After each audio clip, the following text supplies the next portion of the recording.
Kita diberikan akal untuk berpikir, bukan untuk memburuk-burukan orang.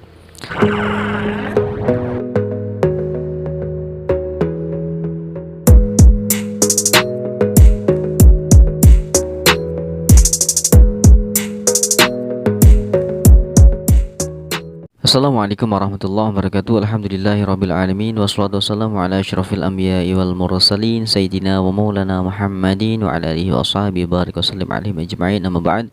Kembali lagi bersama Gembel Sarokan Official. Kemarin ada yang tanya bagaimana Mas pendapat Anda tentang Habib Rizik dan Habib Bahar. Nah, sebelum saya jawab, alangkah baiknya bagi kalian yang belum klik tombol like dan subscribe, silahkan klik tombol like dan subscribe, dan jangan lupa hidupkan notifikasi tombol loncengnya, dan jangan lupa di share dan dikomentari dan dikoreksi jika nantinya ada kesalahan saya mengucapkan, kesalahan dalam saya menyampaikan dan sebagainya. Pokoknya dikoreksi, kita sama-sama belajar ya. Jadi para ulama itu metodenya itu masing-masing ya. Menurut saya itu tentang Habib Bahar, ada Habib Rizik, ada Habib Rehan Al-Qadri, itu bagaikan seperti ini ya. Jadi seperti tanaman padi itu ya.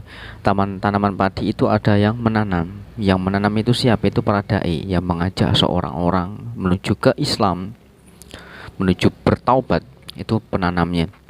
Terus yang memelihara itu siapa? Yang mengasih pupuk itu para ulama ya. Para ulama yang mengasih pupuk dan membesarkannya ya. Terus nantinya kalau panen supaya hasilnya banyak, itu gimana caranya? Itu kan ada. Nah, kalau ada hama, lah ini siapa yang ngurusin? Karena kalau ulama itu semua lembut, ini mengajarkan dengan kelembutan ya. Semua amar ma'ruf yang nahi munkar itu siapa? Yang mengusir hama itu siapa? Ya.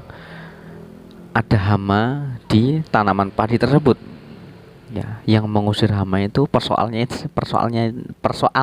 itu siapa yang mengusir ya, kalau bukan para orang-orang yang seperti mereka. Makanya dibutuhkan sekali yang namanya nahi mungkar ya. Contoh seperti tatanan kepemerintahan. Kalau yang maju itu nggak ada yang dari NU, nggak ada yang dari Muhammadiyah, nggak ada yang dari organisasi nggak ada orang-orang yang berkepentingan dalam agama Islam, nggak ada yang masuk ke sana. Menteri-menterinya itu nanti menjadi seperti apa?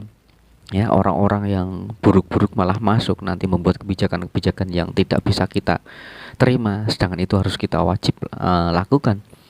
Makanya ya gimana kalau seperti itu? Makanya kalau ada orang yang seperti Habib Bahar, Habib Rizik, Habib Rehan dan sebagainya, orang-orang yang dakwah dengan nada yang keras, itu bagi saya wajar-wajar aja. Ya, boleh-boleh aja seperti itu. Nah, yang penting di sini ini PR bagi kita ya, PR bagi kita bagaimana caranya kita mengolah.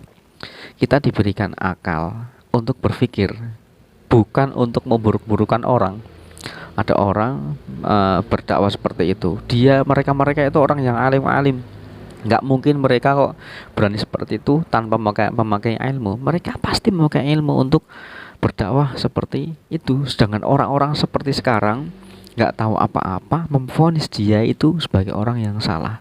Oke lah kalau mengatasnamakan NKRI itu harga mati, dan nggak boleh ada seperti itu karena merusak. Itu terlalu jauh. Kita mengurusi NKRI ini terlalu jauh. Bagi saya terlalu jauh. Ya. Kita mulai dari diri kita sendiri, ya. Kita bermulai dari diri kita sendiri. Ya, kita mulai dari otak kita, hati kita, diri kita, keluarga kita dulu. Nah, barulah kita menuju ke sana, ya, menuju ke sana. Makanya jangan sekali-kali jangan kita bersuudzon. Nah, itulah. Bersuudzon itu hal yang buruk. Kita apalagi suudzon kepada orang yang alim, wah dosanya sangat besar sekali. Kalian tahu Sayyidina Husain cucunya Nabi Muhammad SAW, tahu? Nah, Sayyidina Husain itu apakah pernah ada orang yang mengecek-ngecek, mengolok-oloknya? Apakah pantas bagi seorang muslim itu mengolok-oloknya? Sedangkan Sayyidina Husain itu sifatnya sama persis seperti Habib Bahar, Habib Rizik, Habib Rehan Al-Qadri, dan orang-orang yang ceramah dengan nada yang seperti itu. Kalian belum tahu toh. Itu makanya kita nggak pernah kan memburuk-burukan Sayyidina Husain. Ya, sampai ada aliran Syiah, yang dimana aliran Syiah itu sangat membela, menjunjung tinggi Sayyidina Husain. Nah, bahkan saking memujinya Sayyidina Husain, akhirnya jadilah aliran yang tidak baik. Nah itu makanya kita itu harus di tengah, jangan terlalu memuji, ya jangan terlalu mengejek. Kita di tengah, kita makanya itu saya tekankan lagi, kita punya akal. Akal digunakan untuk berpikir, untuk memilah mana yang buruk, mana yang baik. Ketika buruk ya jangan digunakan, ketika baik ya itu wajib kita gunakan. Ya, karena zaman sekarang zaman semakin maju, semakin ke depan, semakin berkembang, itu agama itu kan semakin jauh dari pokoknya, semakin jauh, semakin keruh lah. Kalau kita kok cuma ikut kekeruannya saja, lah mana bisa kita menjadi orang yang baik.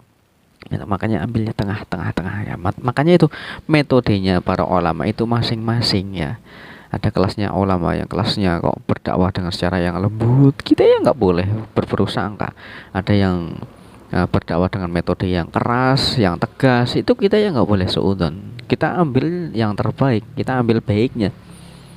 Kalau kita kita mau apa sih? Kalau mau buruk-burukin, kita dapat apa?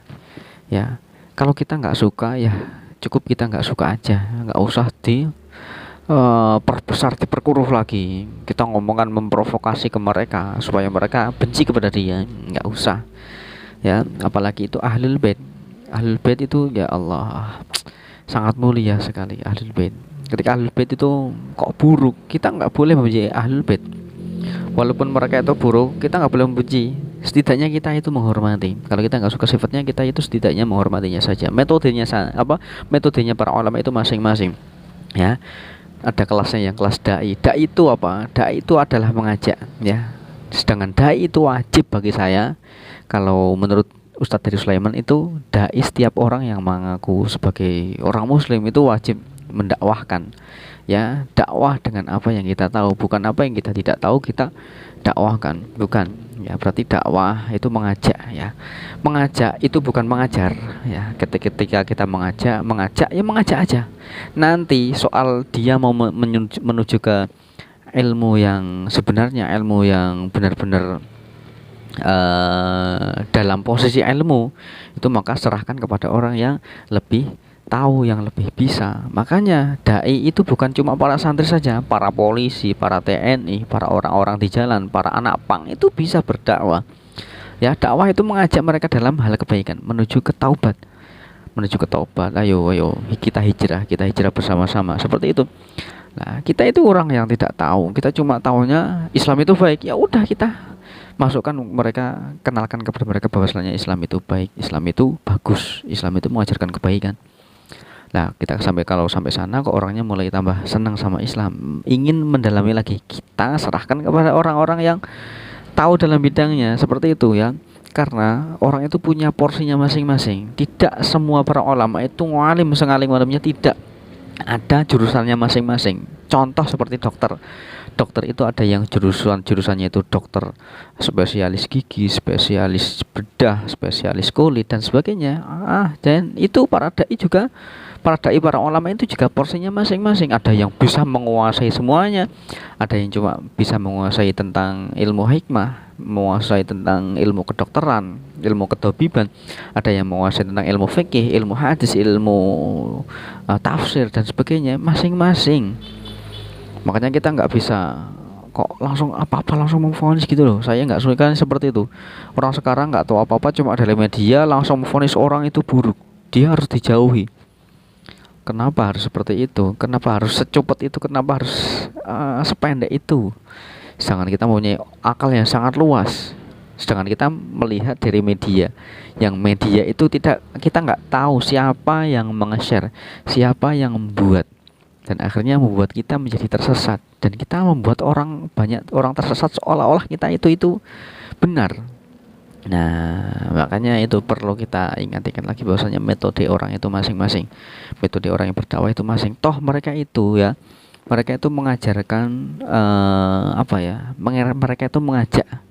Sedangkan porsinya masing-masing. Ada yang 7 tambah 7 ada yang 1 tambah 9, ada yang 9 tambah 1, ada yang 6 tambah 4, ada yang 4 tambah 6. Itulah porsinya, beda-beda. Ya, Tidak semua itu 5 tambah 5 5 tambah 5 5 tambah 5 terus seperti itu dari dulu sampai sekarang, itu sudah berbeda. Makanya ada 4 madhab. Ya, 4 madhab ini berdiri karena beda-beda pendapat. Beda-beda pendapat, beda-beda metode menyampaikannya, penyampaiannya, apa yang dia paham, perbedaannya, makanya lahirlah 4 madhab ini. Makanya kalau sekarang ada seperti itu, ya wajar, toh mereka juga tidak mendeklarasikan tentang madhab, mereka berdakwah dengan caranya, sedangkan kita itu nggak ada apa-apanya dengan mereka. Kita cuma bisa berkomentar dan menggunjing di belakang, dan kita nggak bisa berbuat apa-apa. Makanya itulah kita itu orang yang sangat lemah. Kita sangat lemah. Maksudnya kita nggak bisa seperti mereka. Ya, kita itu sebisanya ya harus berjuang lah. Kita seumpama bisa berdakwah dengan media, ya pakai media seperti ini. Saya termasuknya ya berdakwah bukan karena saya itu merasa saya pintar, merasa saya alim, tidak, tapi saya merasa saya bisa berbicara kepada kalian supaya kalian itu tahu seperti itu. Ya pokoknya kalau ada baiknya pakai, kalau ada buruknya tinggalkan. Itu menurut saya seperti itu. Jika kok buruk baik semua dipakai, nanti hanya percaya kepada saya, nggak percaya kepada yang lain, itu keliru. Ketika ada pendapat orang lain yang lebih baik, lah pakai. Kalau ada pendapat yang buruk, tinggalkan, ambil baiknya. Itu loh, kita punya penyaringan, kita punya akal untuk menyaring segala hal, segala ilmu, ya. Makanya istafti qalbak, dalam hadis seperti itu, carilah fatwa dari hati kalian, ya. Jadi hati ketika itu kok baik, pakai, kalau tidak tinggalkan. Seperti itu. Jadi kesimpulannya, mereka Al-Habib Bahar bin Smith, ada Habib Rizik Syihab, ada Habib Rehan Al-Qadri, mereka itu seperti Sayyidina Husain, ya. Kalian tahu Sayyidina Husain, pokoknya ya seperti itu sifatnya, keras. Sedangkan Sayyidina Husain nggak ada yang berani menggunjing karena cucunya Nabi lah. Mereka itu juga cucu Nabi, kenapa kalian kok berani? Makanya ya kalau mereka berbuat kesalahan, kalau seumpama bagi aparat apa pemerintahan mereka kok berbuat salah, ya penjara nggak apa-apa, tapi nggak boleh membenci mereka, ya. Saya tekankan lagi, membenci mereka itu merupakan keburukan terbesar dalam hidup kita, ya. Karena cucu Nabi itu, aduh ya Allah, kita nggak berani ya. Bukannya saya membeda-bedakan antara manusia yang kelasnya tinggi dan rendah, enggak, semua itu sama. Bedanya mereka itu cucunya Nabi, sedangkan Nabi itu sangat menyayangi cucu-cucunya, sedangkan kita kok membenci. Kita kan umat Muhammad, ya. Seperti halnya kita di pondok, kita menghormati anak kiai walaupun anaknya itu menakali kita. Kita nggak berani jotos dan sebagainya sama anak kiai, nggak berani. Karena apa? Itu anak kiai, ayamnya kiai pun. Kalau menurut ilmu di pondok yang benar itu, kalau ada ayamnya kiai itu kok makan makanan kita nggak boleh ngusir loh. Nah itu anak ayamnya kiai, apalagi kok anak kiainya, apalagi kok ini turunannya Nabi, sedangkan kita semua adalah pengikut Nabi. Jadi cukup sekian dari saya, semoga video ini bermanfaat. Jika ada kurang lebihnya dalam saya menyampaikan, atau kesalahan dalam saya menyampaikan, atau kesalahan yang saya tidak sengaja, mohon dikoreksi, jangan dihujat. Kita sama-sama belajar di sini. Oke, terima kasih. Billahi taufiq wal hidayah, waridha wal inayah. Wassalamualaikum warahmatullahi wabarakatuh.